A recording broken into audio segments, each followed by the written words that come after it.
Today, I bring you another mega pint of gaming news, including 3 biggest PS5 Pro questions answered, some Ubisoft Star Wars Outlaws drama, and Helldivers 2 new Warbond news. But first, I want to talk about Xbox and Microsoft. The situation is depressing. In a recent interview, a high-ranking executive from Xbox expressed his concerns about the significant disparity in marketing budgets between Xbox and PlayStation. The executive pointed out that PlayStation's considerable marketing resources have given it a substantial advantage in the competitive gaming market. This advantage, he argued, makes it challenging for Xbox to compete on an equal footing. The Xbox executive lamented that PlayStation's extensive marketing efforts create a perception of superiority, influencing consumer choices and reinforcing brand loyalty.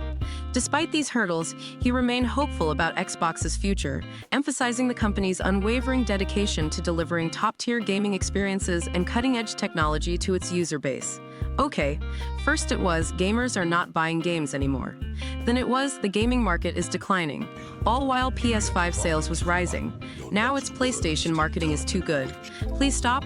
Maybe start making games people love and stop focusing on Xbox skins and controllers. We have D-brand for that. And take notes from PlayStation. Instead of blaming gamers for not buying games or PlayStation marketing is too good. I got another question.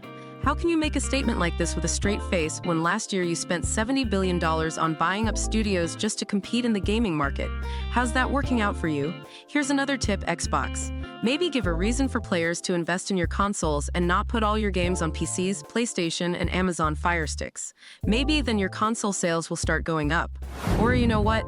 Just tell the people the truth. Stop lying to them and tell them you've given up on hardware sales. It's clear that Microsoft is intending to go full digital and full software with their platform. Anyone that denies that is blinder than a legally blind person.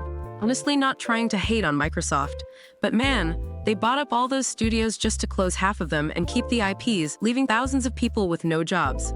And yeah, Sony also fired a bunch of people this year.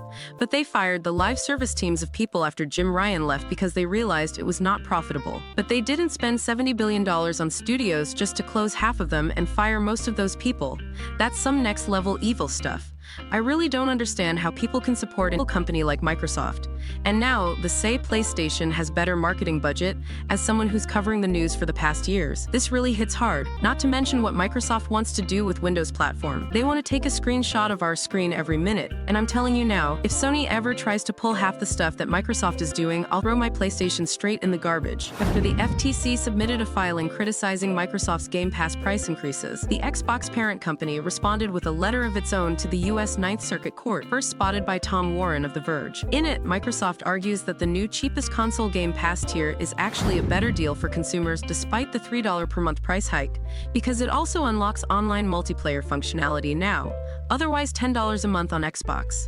Earlier this month, Microsoft announced changes to its gaming subscription service Game Pass to provide consumers valuable options at different price points. The letter begins. Microsoft is offering a new service tier, Game Pass Standard, which offers access to hundreds of back-catalog games and emphasis there's multiplayer functionality for $15 a month. It is wrong to call this a degraded version of the discontinued Game Pass for console offering. That discontinued product did not offer multiplayer functionality, which had to be purchased separately for an additional $10 per month, making the total cost $21 per month. The Microsoft filing also argues that the FTC was not so concerned with subscription pricing in the deliberations over the company's historic acquisition of Activision Blizzard, and that it has kept up its end of the bargain by continuing to release Call of Duty on PlayStation. None of this is good for gamers, and it speaks to the fact that, despite an exciting slate of upcoming games from a myriad of proven, well-loved studios, Xbox is not doing well.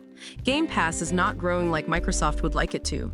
Nowhere close to on pace for the company's stated goal of having 100 million subscribers by 2030. Its value to consumers has suffered as Microsoft's wave of acquisitions has yet to materialize into a corresponding wave of hit games. And now the company is deliberately making Game Pass a worse deal.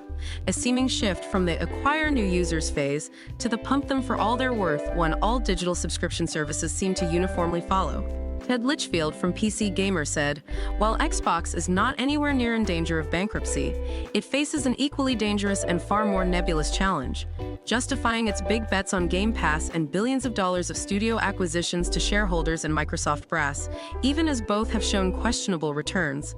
I worry about this because so much of the industry, including studios I love like Obsidian, is tied up in Xbox now, and Microsoft has already demonstrated an alarming eagerness to shutter beloved studios and lay off vast swaths of developers."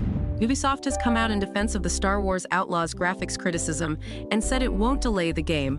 IGN published 10 minutes of Star Wars Outlaws gameplay earlier this week ahead of its August 30th launch date, showcasing the game's playable protagonist Kay Vess on an expert mission on the desert planet Tatooine.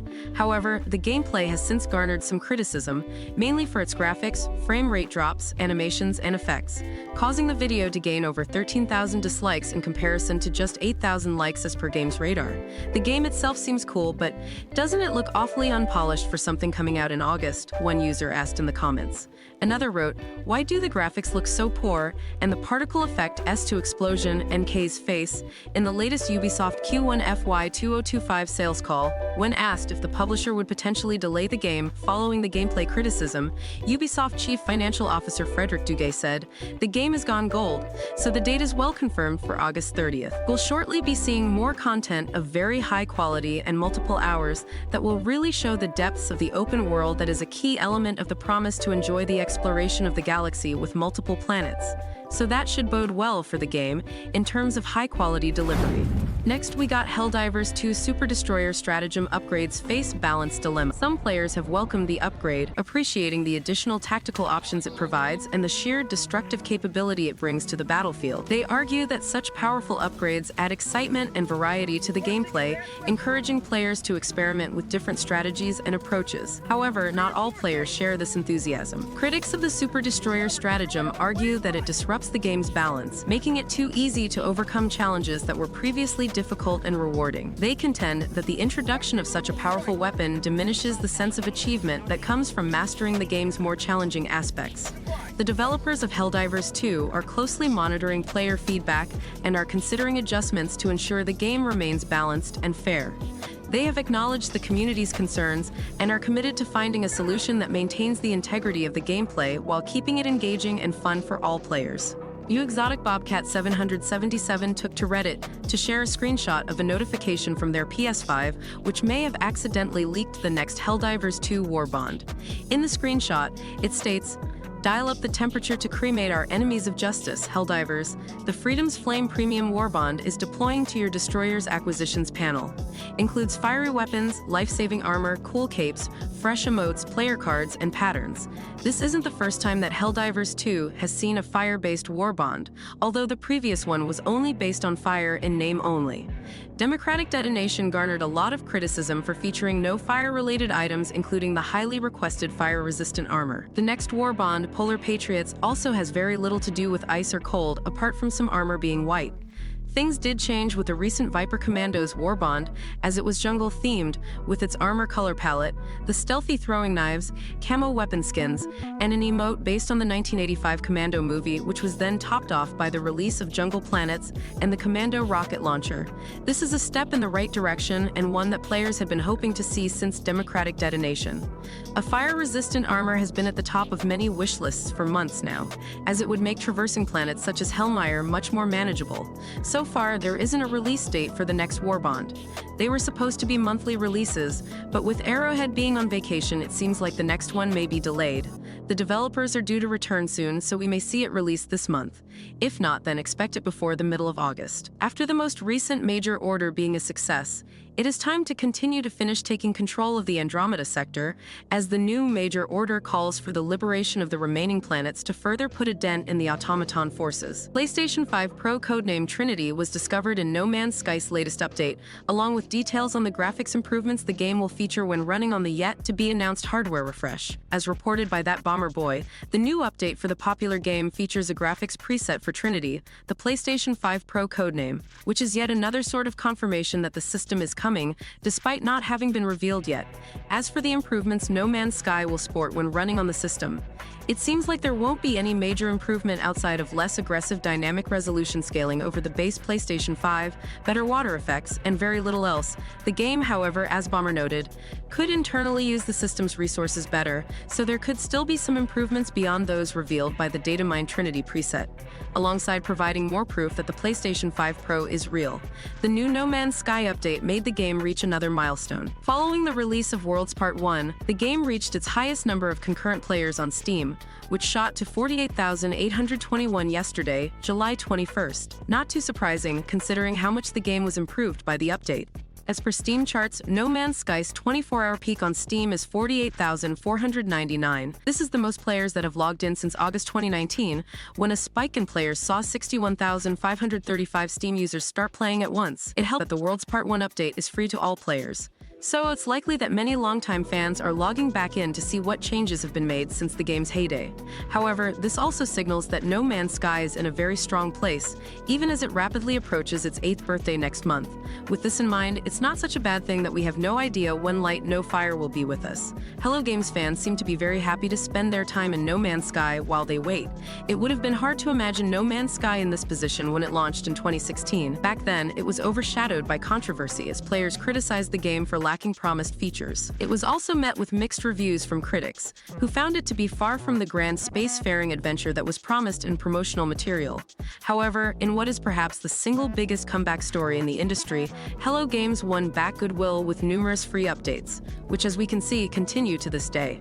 Concept art from an unannounced PlayStation game has surfaced online, sparking excitement and speculation among fans. The leaked images showcase a visually stunning and highly detailed world, suggesting that the game will be a major release for the platform. While the developer behind the project remains unknown, the art style and themes hint at a potential new IP or a significant expansion of an existing franchise. This leak has fueled anticipation for Sony's upcoming announcements, as fans eagerly await official details about the mysterious game. The concept art snippets only show hair references for the roles of a salt and pepper gray-haired man between the ages of 40 and 60, and a brunette woman between 20 to 60 years old. While it's apparently standard practice to hide characters' faces for reference images, masking their clothing is a bit of an eyebrow raise, and may have been done to keep the game's theme a secret. It's unknown what the project is called, but it was described to likely be rated M for mature.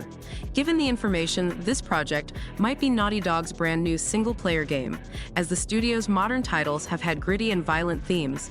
Further reinforcing this notion is the fact that the casting call went live in late May, which was around the same time Naughty Dog co-president Neil Druckmann teased the studio's next project. Druckmann previously confirmed that Naughty Dog would release its new IP before The Last of Us Part 3, so the casting call might well be for this unannounced project.